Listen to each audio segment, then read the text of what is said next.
سلامونه ملګرو.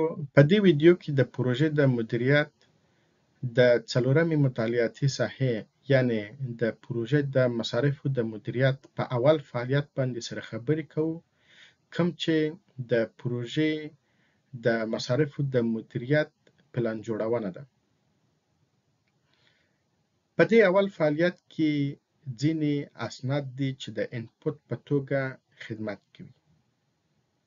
لکه د ځینو اسنادو څخه استفاده کیږي ترڅو دغه د پروژې د مدیریت د مصارفو د مطالعاتي ساحې لپاره پلان جوړ شي.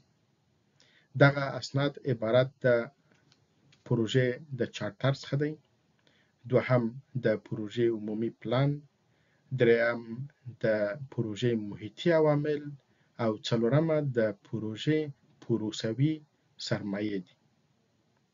په دوهم قدم کې د ځینې وسایلو او تخنیکونو څخه استفاده کیږي ترڅو دا پلان رامنځته شي. دغه تخنیکونه او طریقې کیدای شي چې د اهل خبره نظر وي، د معلوماتو تحلیل او همدارنګه د مجالسو داهرول وي.